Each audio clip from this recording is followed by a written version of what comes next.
Hello homies, welcome back to Saiti's today's info.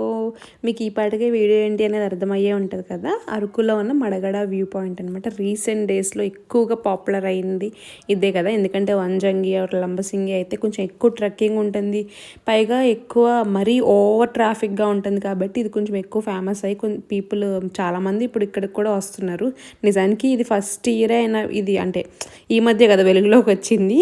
అయినప్పటికీ ఇక్కడ కూడా చాలా ట్రాఫిక్కే ఉంది. పైగా మేము December 25 అలా, అంటే లాంగ్ వీకెండ్ ఆ టైంలో వెళ్ళామన్నమాట. సో జనాలు మామూలుగా లేరు, చాలామంది ఉన్నారు. మేము వచ్చేసి 5:40 ఆ టైంకి అయితే ఈ ప్లేస్కి అయితే వచ్చేసాము. ట్రెక్కింగ్ నాకు తెలిసినంత వరకు 1.5 కిలోమీటర్ అలా ఉంటుంది. మనం చేయకూడదు అనుకున్నా సరే అక్కడ లోకల్ ఆటోస్ అయితే ఉంటాయి, వాళ్ళైతే ఇక్కడ ఈ పాయింట్ వరకు అయితే తీసుకొచ్చేస్తారు. ఇక్కడ మేము పైకి వచ్చేసరికి 6 అయ్యిందనమాట. చూసారు కదా ఆ టైంకి ఎంతమంది జనాలు ఉన్నారో. ట్రాఫిక్ కూడా మీరు లేట్ అయ్యే కొద్దీ మీరు ఆ ట్రాఫిక్లోనే స్ట్రక్ అయిపోయి పైకి వచ్చేసరికి మొత్తం సన్ రైజ్ అయిపోతుంది, అంతా అయిపోతుంది అనమాట. సో మేము ఇక్కడికి వచ్చేసరికి 6 అయ్యింది కదా, 6:20 ఆ టైంకి ఇంకా సన్ రైజ్ స్టార్ట్ అయిపోయింది. చూడండి మీరే, ఆరెంజ్ కలరు అట్లా అంతా కూడా నాకు తెలిసినంత వరకు మోస్ట్లీ అక్కడ 6కి మీరు అక్కడ ఉండగలిగితేనే ఈ వ్యూ అంతా కూడా ఎంజాయ్ చేయగలుగుతారు. సో 6 కల్లా ఉండిపోండి అక్కడ. అండ్ నాకు తెలిసిన 5:40 బెటర్ టైం అయితే. నేనైతే చాలా బాగా ఎంజాయ్ చేశాను. అంటే ఫస్ట్ టైం అనమాట నేను ఇట్లాంటి వ్యూని. ఎప్పటి నుంచో లంబసింగి అట్లా వెళ్దాము అని అనుకున్నాను, కానీ అన్ఫార్చునేట్గా చాలా సడన్గా ట్రిప్ ప్లాన్ చేశాను అనమాట. అది కూడా ఒక్క డే అరకు. సో మార్నింగ్ అయితే ఇది కవర్ చేసేసాము. రిమైనింగ్ వచ్చేసి నెక్స్ట్ ఇంకొక వీడియో వస్తుంది, 1 డే అరకు ట్రిప్ అని చెప్పేసి, అది కూడా చూసేయండి.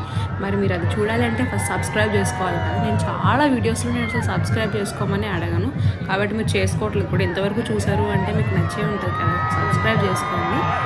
చూసేయండి, ఇదైతే సన్ రైజ్ అన్నమాట.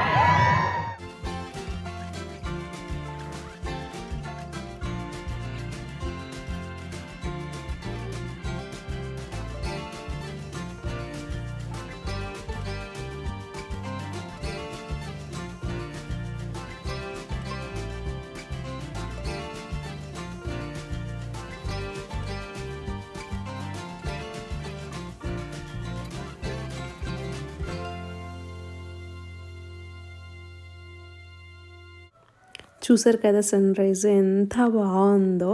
క్లౌడ్స్ అన్నీ కూడా అలా మూవ్ అవుతున్నట్టు కూడా కళ్ళకి కనిపిస్తూ ఉంది. నాకైతే చాలా బాగా అనిపించింది మొత్తం టైం ల్యాబ్స్లో పెట్టి తీసేసరికి. అండ్ ఇంకా మీరు ఒకవేళ ఒక్కొక్కరికి లేట్ అవుతూ ఉంటుంది కదా వచ్చేసరికి, అయినా సరే డిసప్పాయింట్ అవ్వాల్సిన పని లేదు. మోస్ట్లీ 8 ఆ టైం వరకు లైట్గా అయితే ఉంటుంది. ఇంకా చాలా యాక్టివిటీస్ అయితే ఉంటాయి అన్నమాట ఇక్కడ.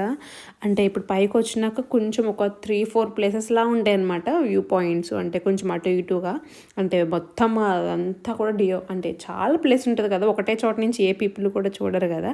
ఇప్పుడు చూడండి, నేను ఇక్కడ ఉంటుంది ఒక ప్లేస్ అనమాట, ఒక వ్యూ పాయింట్. ఇంకా బ్యాక్ సైడ్కి, ఫ్రంట్ సైడ్కి అట్లా 4 సైడ్స్ చాలామంది ఉన్నారన్నమాట. ఒకటే ప్లేస్లో చాలామంది ఉండలేరు కదా. సో నేను మాట్లాడుతుంటే కూడా చూసారు కదా, నా నోట్లో నుంచి ఇంకా ఊపిరి పీలుస్తుంటే గట్ట ఎలా ఫాగ్ లాగా కనిపిస్తుందో. నాకైతే చాలా బాగా అనిపించింది. ఇంకా ఏంటంటే చాలా ఉంటాయి, డిసప్పాయింట్ అవ్వాల్సిన పని లేదు అన్నాను కదా. అక్కడ దింసా డ్యాన్స్ అనమాట. సో అక్కడ మనల్ని ఫస్ట్ మనం పైకి వెళ్తున్నప్పటి నుంచి అక్కడ ట్రైబల్ ఉమెన్స్ ఉంటారు కదా, వాళ్ళందరూ అడుగుతూనే ఉంటారు, నా పేరు ఇది, మీరు అక్కడికి వచ్చి నా పేరు చెప్పండి, అక్కడికి రెడీ అవ్వడానికి రండి, ఖచ్చితంగా రండి, చాలా బాగుంటుంది అని గట్ట చాలా చెప్తారనమాట. సో దింసా అనేది మోస్ట్లీ అరకులో చాలా ప్లేసెస్లోనే ఉంటుంది. ఇంకా మీరు ముందు మ్యూజిక్ కూడా వినే ఉంటారు. దింసా మ్యూజిక్ ఎక్కడికి వెళ్ళినా వింటానే ఉంటాము. చాలా బాగా కూడా అనిపిస్తుంది, చాలా ఖుషి అయిపోతాం అనమాట. అంటే చాలా హ్యాపీ వస్తుంది ఆ మ్యూజిక్కి గట్టాను. ఇంకో పాటరీ ఉంటుంది, అంటే మనం పాటరీ చేయొచ్చు అక్కడ. ఇంకా దీనికైతే ప్రస్తుతం అయితే ఎలాంటి ఎంట్రీ ఫీ కూడా లేదు మడగడ వ్యూ పాయింట్కి. ఇప్పటి వరకు నేను అరకులో వెళ్ళిన ప్రతి దానికి కూడా ఎంట్రీ ఫీ ఉంది, దీనికి తప్ప. మరి దీనికి కూడా మోస్ట్లీ తర్వాత వచ్చేస్తుంది. నేను చెప్పా కదా, ఇదిగోండి ఇలాగా వాళ్ళ శారీస్ తోటి దింసా డ్యాన్స్కి అయితే మొత్తం మనల్ని రెడీ చేస్తారనమాట. వాళ్ళ దగ్గర ఆర్నమెంట్స్ ఉంటాయి, అన్నీ ఉంటాయి. ఇంకా వ్యూ పాయింట్కి ఉంటుంది, ఇంకా ఉయ్యాలలు ఉంటాయి. ఇక్కడ ఫుడ్ కూడా బాగానే ఉంటుంది, అంటే మ్యాగీ, బ్రేక్ఫాస్ట్కి టిఫిన్స్ అన్నీ కూడా ఉంటాయి. ఇంకా చిన్న చిన్న గేమ్స్ లాంటివి ఉంటాయి అనమాట ఆడడానికి, షూటింగ్ అలాంటివి. ఇంకా కొన్ని ట్రైబల్వి వాళ్ళకి కావాల్సిన కాఫీవి ఇంకా ఏవేవో అమ్ముతా కూడా ఉంటారు, పసుపు అలాంటివి చాలానే ఉంటాయి అక్కడికక్కడ.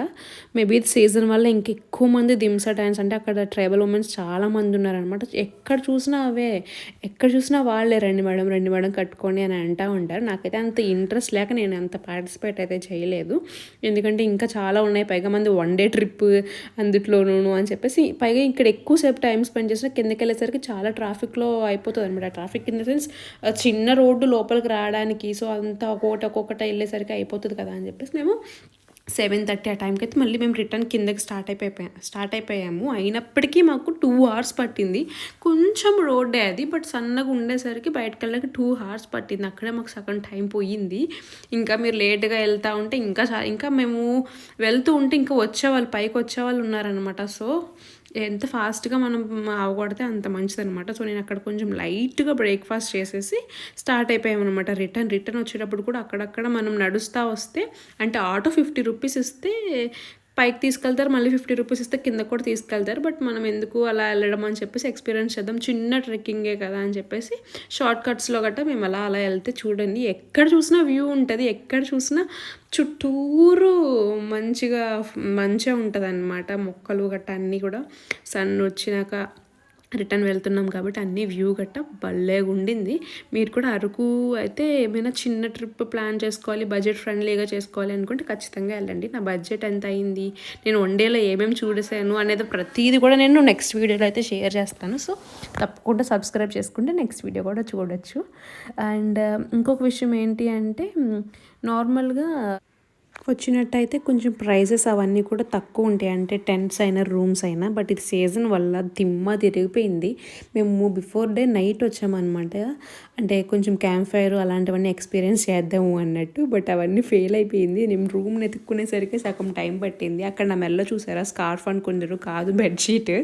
అంటే కొంచెం చలి ఏమైనా వేసినా మెల్ల పడి ఉంటుంది అని చెప్పేసి అయితే నేను బెడ్షీట్ తెచ్చేసుకున్నాను. ఎందుకంటే కొంచెం మడి చలికి ఎక్కడ వ్యూ మిస్ అయిపోతానో, సరిగ్గా ఎంజాయ్ చేయలేనేమో అని చెప్పేసి మెడలో ఒకటి బెడ్షీట్ కూడా పడేసుకున్నాను అనమాట. అండ్ ఇంకా చాలా ప్లేసెస్లో దారిలో వెళ్తూ ఉంటే మళ్ళీ ఎక్స్పీరియన్స్ అయితే వస్తుంది అనమాట. నేను చెప్పాను కదా, ట్రాఫిక్ ఉంటుంది ఖచ్చితంగా. మీరు ఎంత ఎర్లీగా పాసిబుల్ అయితే అంత ఎర్లీగా పైకి వెళ్ళిపోండి, సన్ రైజ్ ఎంజాయ్ చేసేయండి ఒక అరగంట అలాగా, నెక్స్ట్ స్టార్ట్ అయిపోండి అని చెప్పాను కదా. అందుకనే మన అరకులో మడగడ వ్యూ పాయింట్ వ్లాగ్ వచ్చేసి నెక్స్ట్ ఇంకోటి వస్తుంది. మరి ఉందాం మీ సాహితీ. సబ్స్క్రైబ్.